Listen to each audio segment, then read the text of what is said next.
we must constantly look at things in a different way.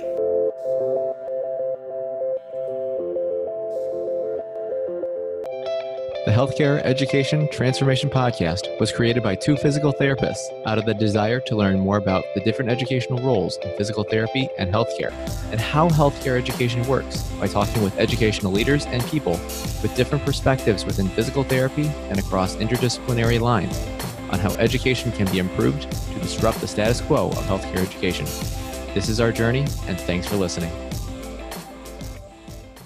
Are you a third-year physical therapy student that excels on tests when you have study guides, checklists, and deadlines? With all of the information available about how to prepare for the NPTE, it's easy to get disorganized and not feel prepared going into the big day. NPTE Prep Success is an online course that provides PT students easy-to-use study guides and step-by-step guidance through the NPTE preparation. To learn more, visit kylericeprep.com. Thank you again all for your continued support, and now for the show. Hi, everyone, and welcome to another episode of the Healthcare Education Transformation Podcast. I'm your host, Stephanie Wyrock, and I'm joined by my fellow co-host, F. Scott Fiel, and today we have the opportunity to speak to two prominent CAPTE, or Commission on Accreditation in Physical Therapy Education, members, as we welcome Dr. Sandra Wise, who's the Senior Director of CAPTE, and Dr. Doreen Stiskal, who is the Vice Chair of CAPTE. And what they're going to do today is they're going to provide some perspective of our accreditation organization because, this is a huge role in DPT education. So the Commission on Accreditation in Physical Therapy Education, or CAPTE, is the accrediting agency that is nationally recognized by the U.S. Department of Education and the Council for Higher Education Accreditation. CAPTE grants specialized accreditation status to qualified entry-level education programs for physical therapists and physical therapist assistants, and they are involved in over 200 physical therapist education programs and over 300 physical therapist assistant education programs in the United States, and one program in physical therapy in Scotland. So thank you so much, you guys, for coming on the show today, and thank you so much for your service to the profession. Before we dive into CAPTE, do you think you can give our listeners some background into who you are, your academic journey, and how you became involved with CAPTE? Hello, and thank you for this opportunity. This is Sandra, and I am a registered nurse. I'm not directly educated in the physical therapy education realm, but I've been in healthcare for 30-some years and in higher education for over 20 years.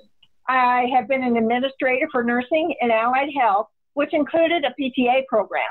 And during that role, I began doing site visits for CAPTE. Then I sat on the commission itself. I then came being senior director close to 4 years ago.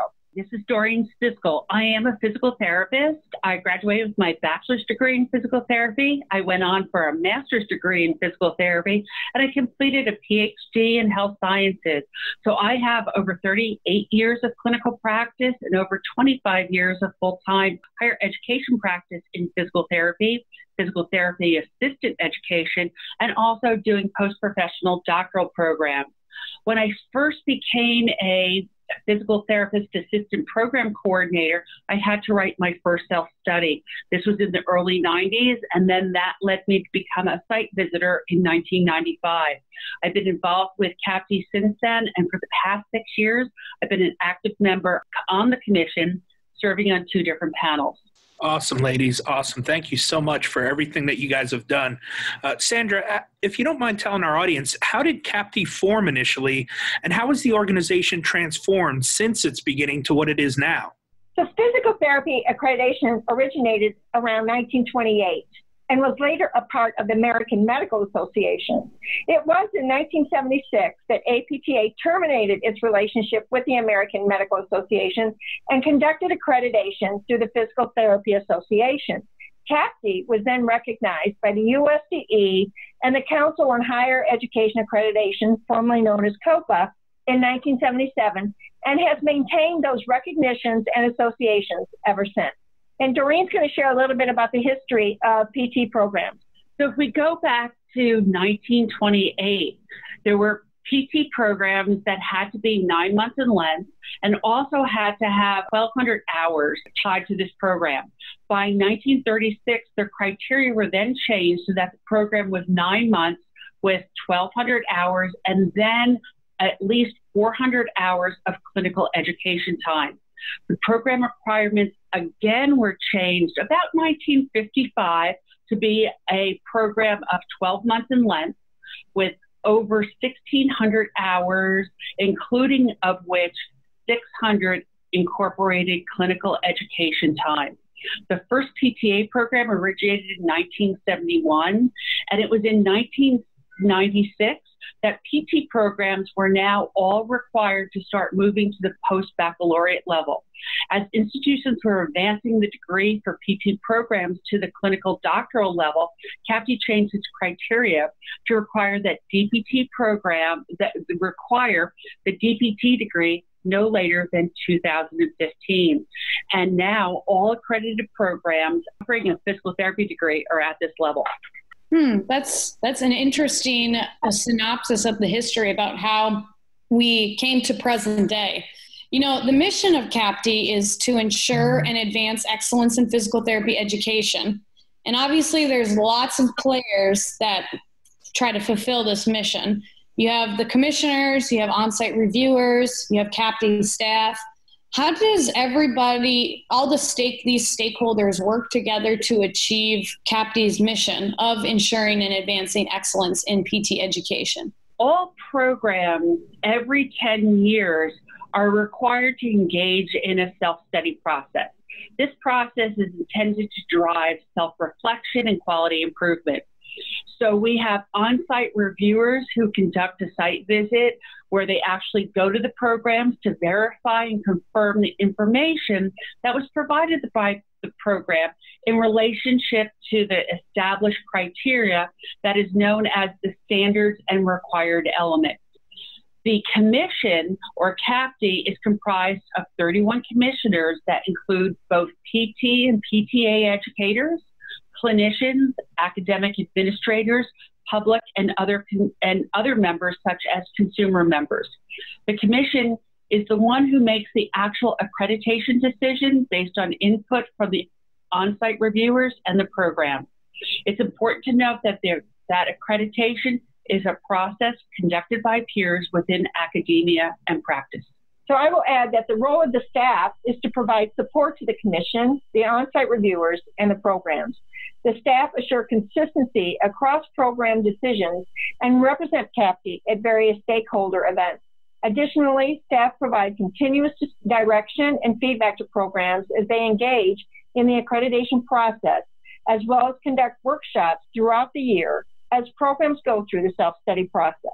Awesome, ladies. Well, in your opinion, how does CAPTE work together with other groups such as APTA, FSBPT, and ACAPTE in order to contribute to advancing the profession? So all three of those organizations are involved in furthering the profession to meet the needs of the population. CAPTE is invited and attends various meetings of these three organizations and often sits at the table as an ex officio member in order to provide insight on physical therapy education.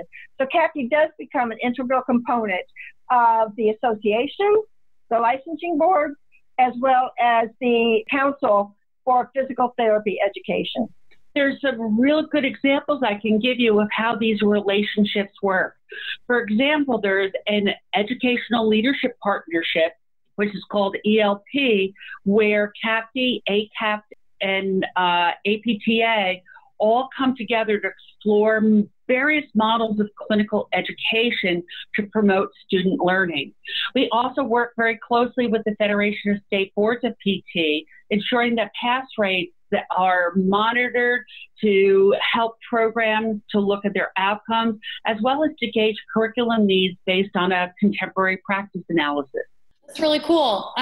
One of the things that I'm really interested in is policy. And obviously, as members of CAPTE, you have to do what the U.S. Department of Education and the Council for Higher Education Accreditation recommends that you do or demands that you do. What influences or requirements have you seen affect CAPTE from these organizations or other national laws? So the U.S. Department of Education has been challenging accreditors to focus on student outcomes in making decisions. Additionally, in using these outcomes, the USDE would like accreditors to create a risk-based decision process whereby programs, institutions with poor outcomes would have a higher level of risk and oversight than programs with good outcomes. Transparency has been a theme for both the U.S. Department of Education and the Council on Higher Education Accreditation, whereby accrediting decisions, reasons for decisions, and student outcomes should be made visible to the public. CAPTE has readily accepted these requirements through various venues. All CAPTE decisions and reasons for those decisions are posted on CAPTE's website within 60 days of those decisions. The standards for CAPTE have been very clear about student outcomes that programs must meet and which are used to identify programs more at risk than other programs. In fact, the USDE commended CAPTE on its benchmarking of student outcomes on its most recent recognition process. Awesome. And we'll put the link to the website on the show notes as well. But ladies, how and why do you feel that the PT and PTA accreditation standards have developed to where they are now? As healthcare delivery continues to change, the CAPTE standards must reflect the contemporary practice expectations of physical therapists today and how we can meet the needs of patients and clients of all ages and across the whole continuum of health, wellness, all the way to illness, that spectrum. These standards develop along the expanding scope with clinical practice, where physical therapists are continuing to assume greater responsibility and engage in more clinical decision-making that ultimately contributes to better health outcomes for our patients and clients. And I'd just like to share a little bit about the formal process for changing the accreditation standards. Once a group of stakeholders drafts the revisions, the communities of interest are given an opportunity to respond and provide input. This input is then considered when finalizing any revisions that are then voted on by the Commission for Adoption. Programs are then given adequate enough notice for implementation depending on any revisions that are made. Thus, the standards are set by the physical therapy educators and clinicians themselves. Yeah, I totally agree with you guys when you say that, healthcare regulation continues to change, and the fact that CAPTE has to try to be fluid and make these and make these changes as well must be really challenging. In this podcast, we've had a few episodes where this has actually been an issue that has been brought up by some of our guests. So then that leads me to my next question. What are some of the limitations of the current CAPTE accreditation standards? And then what are also some of the strengths of those standards? I'd like to start off talking about some of the strengths, because the reason that CAPTE has really developed all these is really to benefit our stakeholders. And when you think about graduating competent practitioners, they're there to serve the public. The standards themselves also ensure that students, their families, government officials, that the program where the student enrolls really is going to provide a quality education. So the whole CAPTE policies and procedures exist so that it allows programs to go through a process of self-examination and then judgment by peers, which then helps them to foster continuous improvement. And overall, this just gives an assurance of external evaluation of the program and conformity that there are general expectations in the professional field that the physical therapists that are graduating today are going to meet society's needs. So as for the weaknesses, some say that the peers reviewing colleagues in the accreditation process is a weakness or a conflict of interest. But others say that a review by peers accentuates the difference between quality oversight by industry or government entities, and that it is appropriate for the accreditation process to be conducted by peers. So it's been a continuous dialogue and debate with not only within CAPTE and physical therapy education, but across the nation as accreditation is conducted primarily by peers, as opposed to other countries where it is done by the government or governmental regulators. Yeah, I think that's a very important distinction because, it's trying to maintain some form of giving the power to the profession, I think. Whereas if we get the government more involved, who knows what direction that's going to head. Just out of curiosity, guys, how do the current CAPTE standards measure student learning? First of all, let's talk about the whole CAPTE self-study process. The standards call for programs to measure directly how student learning occurs. And this is done comprehensively through the programs, measuring not only student knowledge, but their behaviors and skills. So programs may develop traditional written examinations. There might be hands-on practicals. There could be measurement of oral presentations, communication. There could be reflection assignments that really get at values and understanding. There could be evidence-based research projects developed. There could be measurements that go into community outreach initiatives. So all these are all ways that we measure didactic or non-clinically based aspects of the student learning. Then, of course, ultimately, there's the clinical education performance tools that really help us to understand how students are progressing toward entry-level practice and are ready to meet those expectations of the workforce. And then I would like to share that one other aspect of how CAPTE standards measure student learning is that there are, within the standards, quote unquote, bright lines. And these bright lines that programs have to meet are related to pass rates from the licensure exam, employment rates, and retention rates, graduation rates. And so CAPTE has set benchmarks for each of those that programs have to meet. And if they do not meet them, then they go on a monitoring process to bring up those rates, to create a plan to create those rates. And if they don't bring them up according to CAPTE rules, and which is recognized by the U.S. Department of Education, that accreditation can be withdrawn if they don't meet those rates within a 2-year time period. So just out of curiosity, if those rates don't get met and accreditation is withdrawn, what happens to those students that were currently enrolled in those programs? The process is that the withdrawal of accreditation will be delayed for a year so that those students in the program have an opportunity to continue to graduate from an accredited program as they finish the program. So we try not to put the students at harm as the accreditation status is withdrawn. I think that that's something that's really important to point out, because I know that there's new PT schools that are popping up, and accreditation can sometimes be challenging to obtain, but then also to maintain. And this kind of leads me to my next question. Going back to thinking about some of the guests that we've had on our podcast, one of the discussions that we've had with many guests is the fact that the student board or the PT boards and some of the things taught in PT school seem to be a little bit outdated. And an example would be the use of modalities. So with this in mind, what would need to happen to have curriculum standards updated with current evidence more often? And then, of course, what are the barriers from each of your perspectives to make this happen?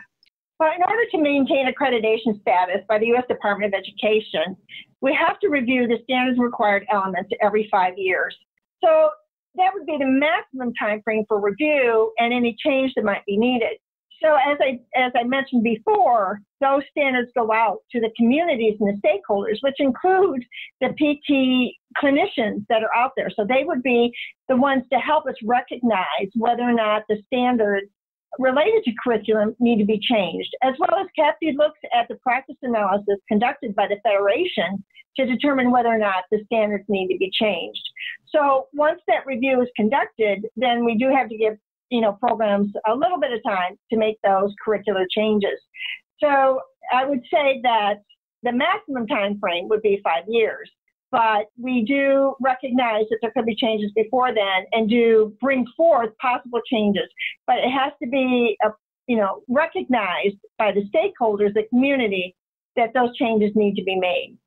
As a program director, I can also appreciate the process requiring input from many stakeholders. And it is not uncommon for me to hear something such as modalities. We don't do that anymore.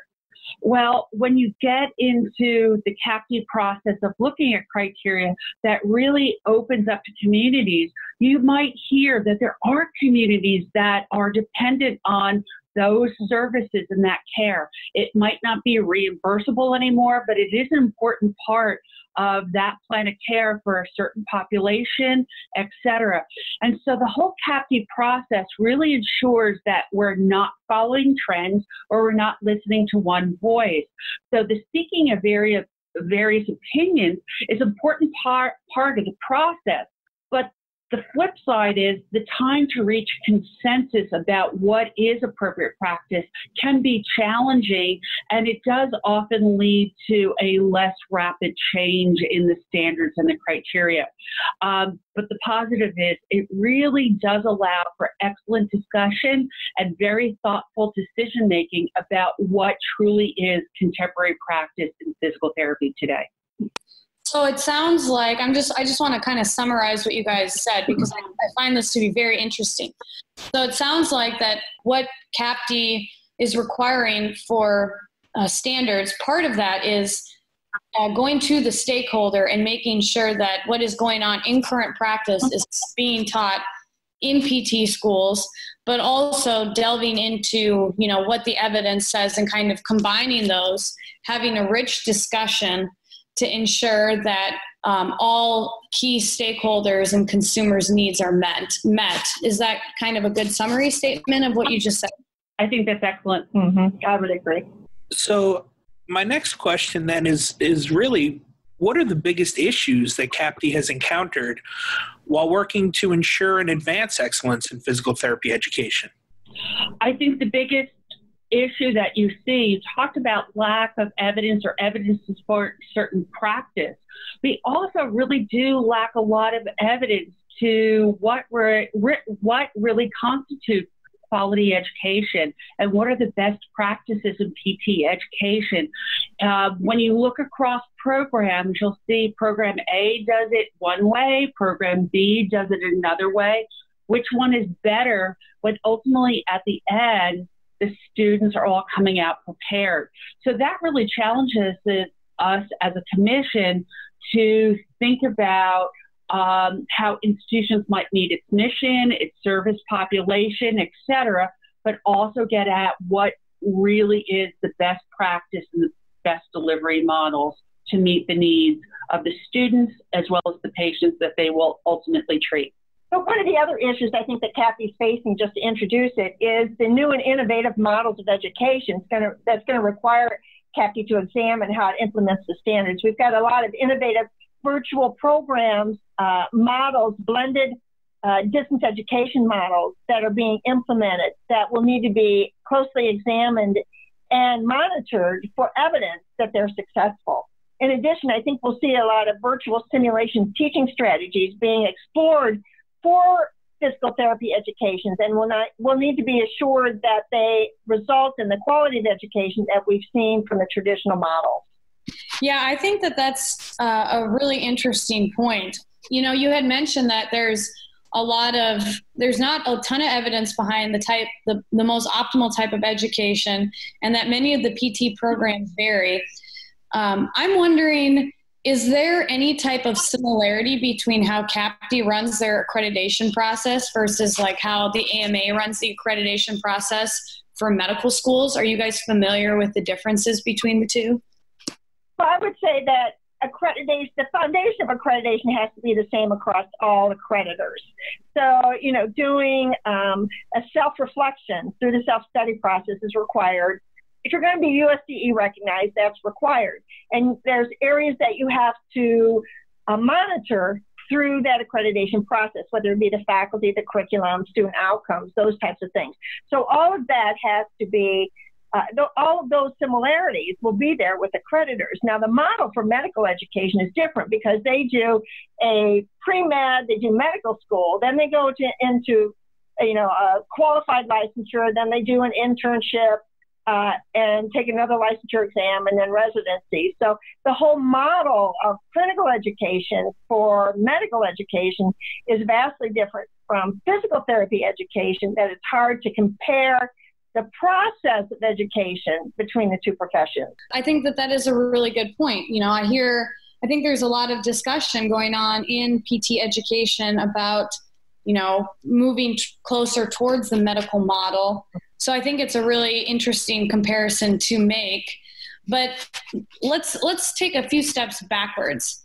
You guys had talked earlier about the reaccreditation of schools. What happens if schools don't get reaccredited?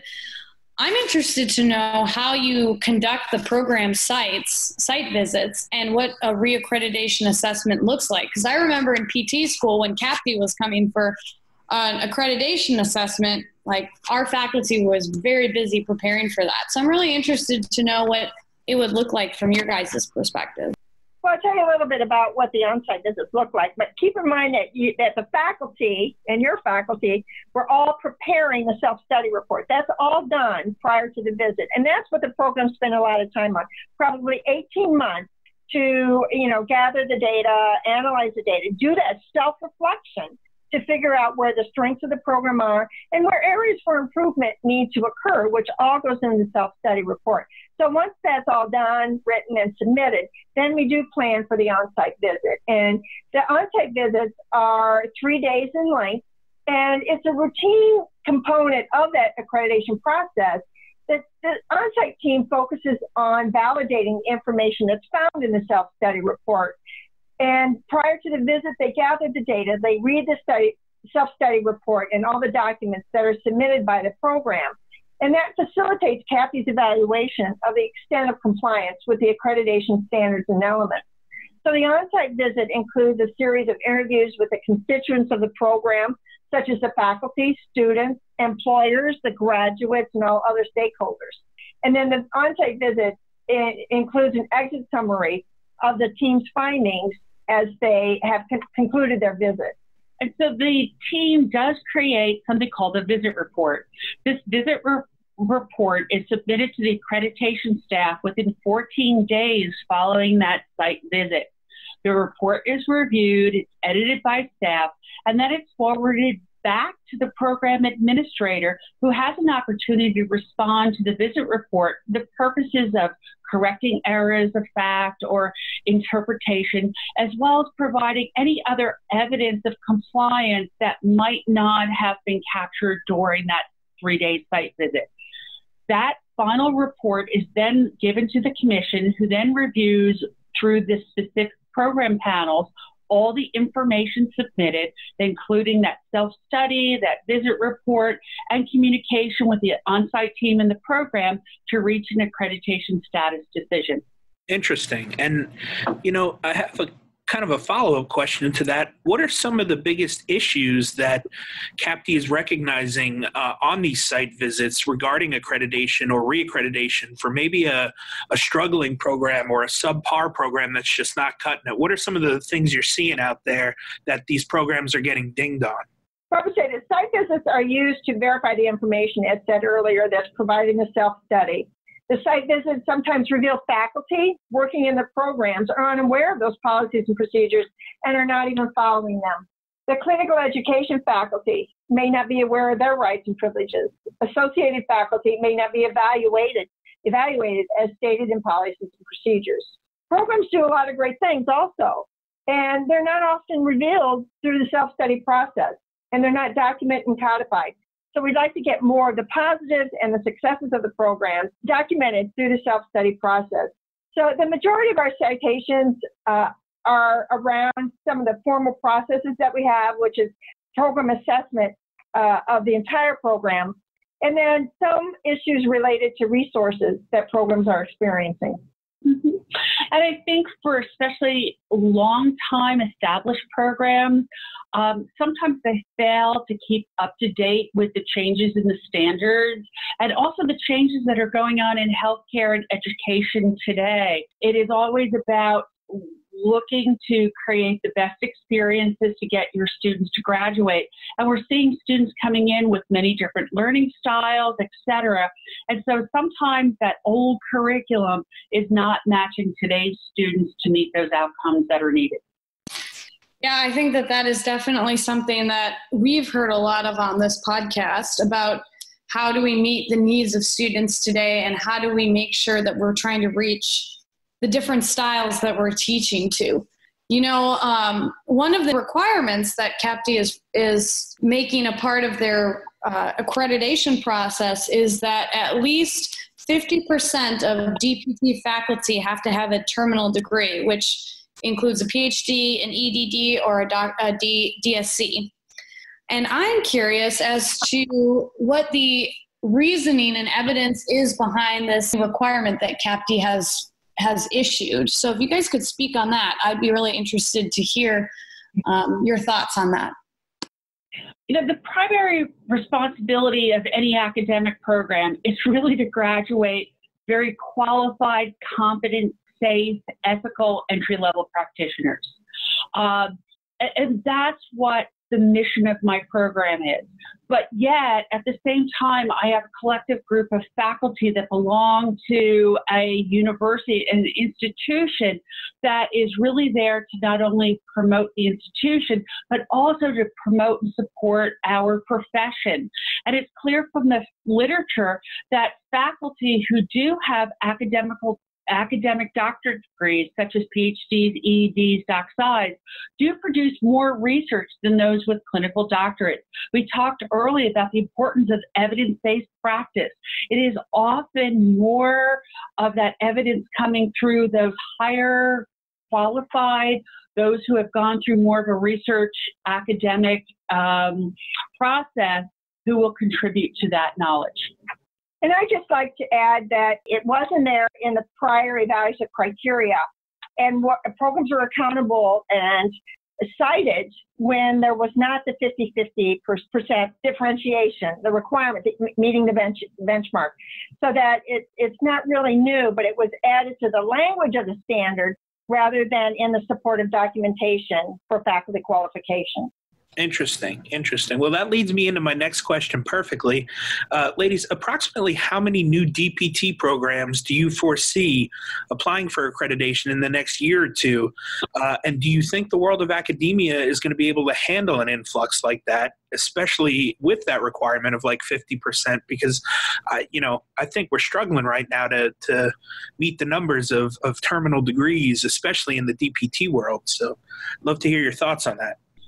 I think whether they have the academic doctorate or even a DPT with clinical specialization, there is a shortage of faculty.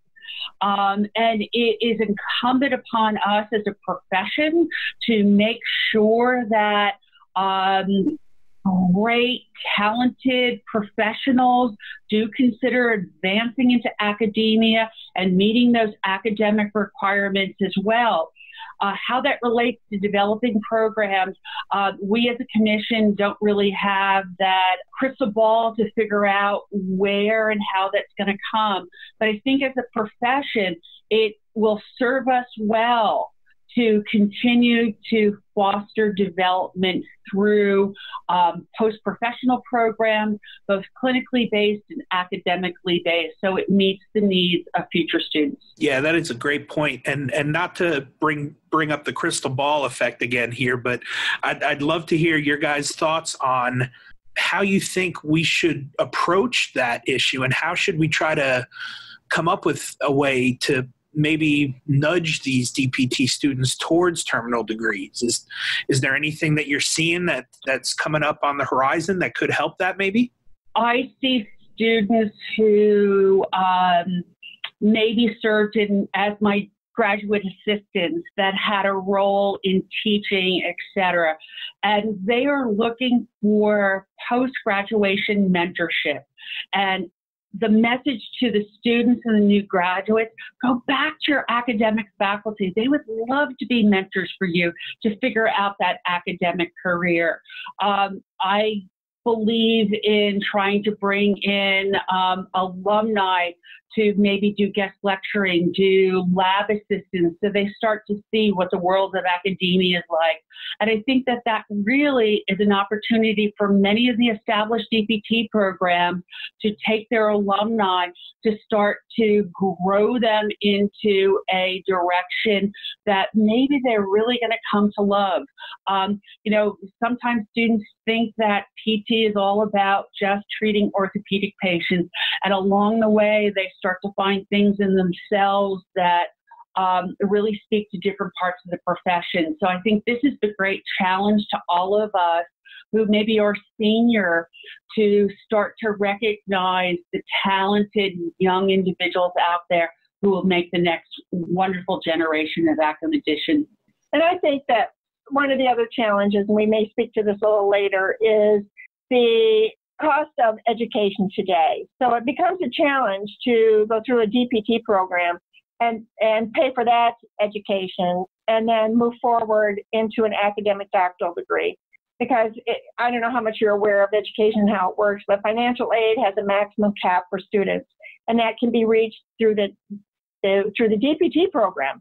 And so then the academic doctoral degree becomes almost a self-pay initiative, which can be a struggle for many wanting students that want to do it.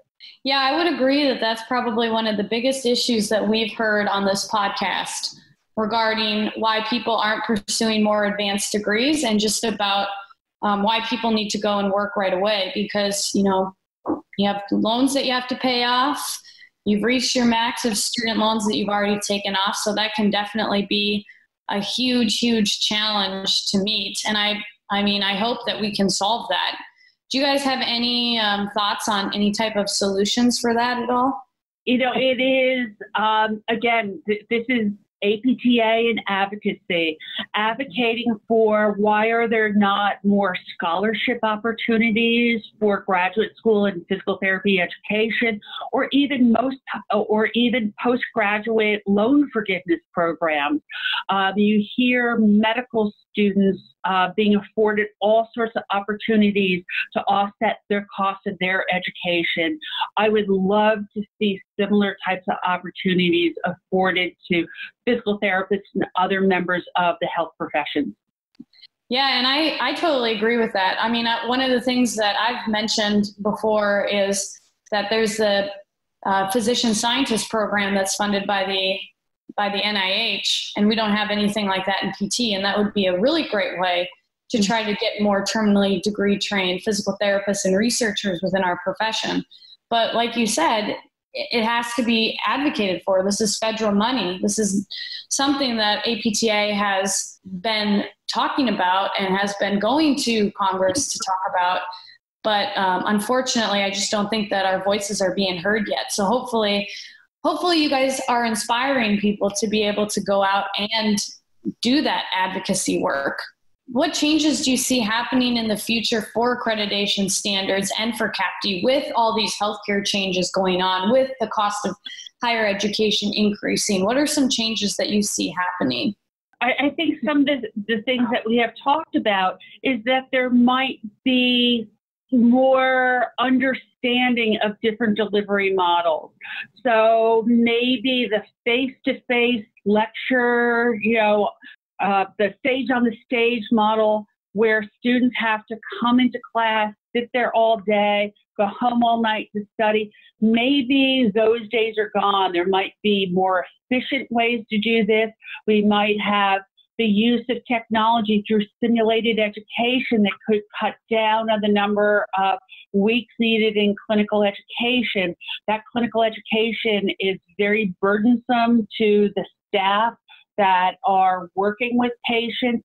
So there might be ways we can optimize delivery that still make sure that we graduate these very competent students who can really work in direct access environments, in new ways in primary care and tertiary care, in health and wellness.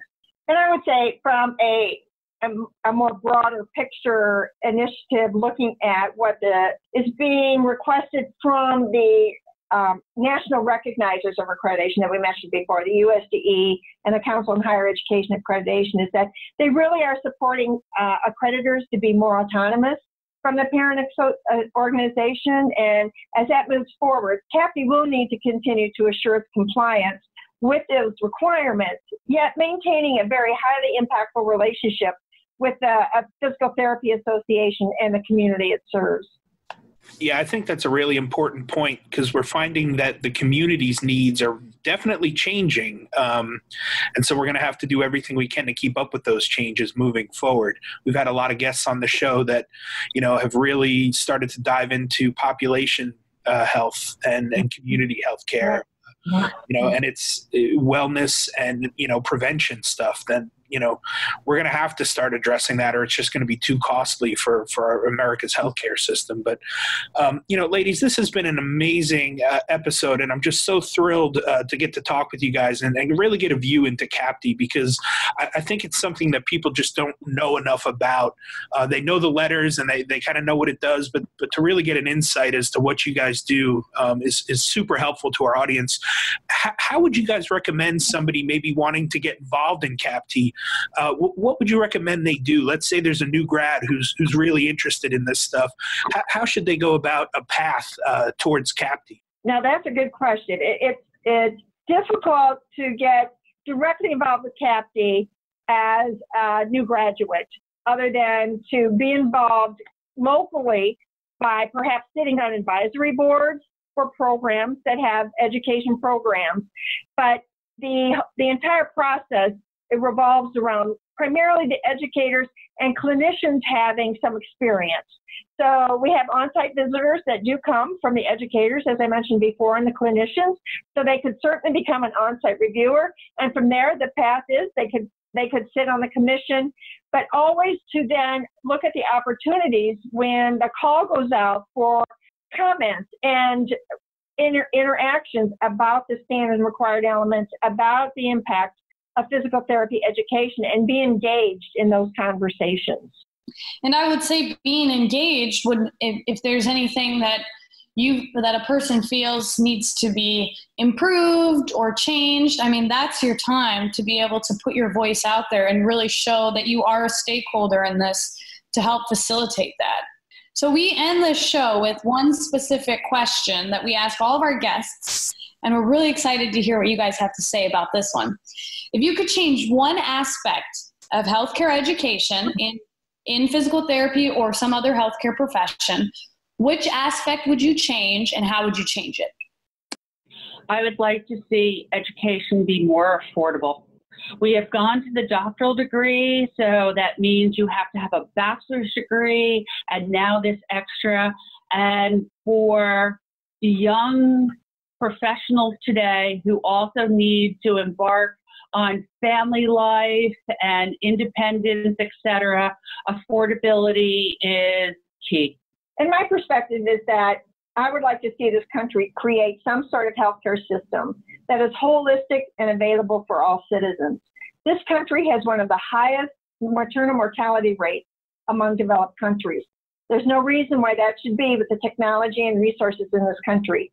So I would like to see all healthcare professions and education programs embrace this need and improve our healthcare system so that we can improve the health of all the citizens of this country. I love it. I love it. Great answers, ladies. And thank you again so much for your time and for coming on the show today.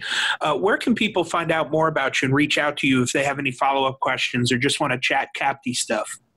So CAPTE's website is capteonline.org.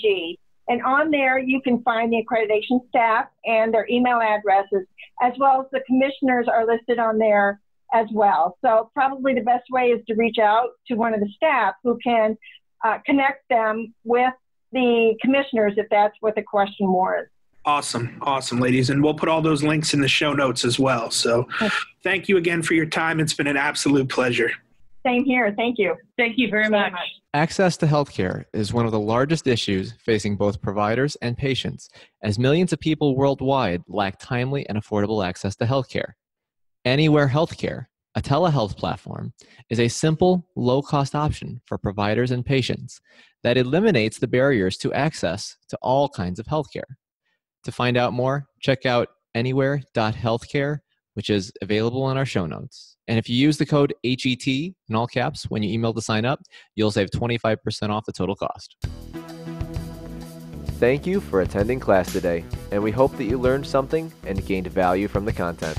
If you'd like to schedule office hours with us, feel free to add us on Twitter at HET Podcast, on Instagram, HET Podcast, on Facebook, the Healthcare Education Transformation Podcast, and the homepage, healthcareeducationtransformationpodcast.com.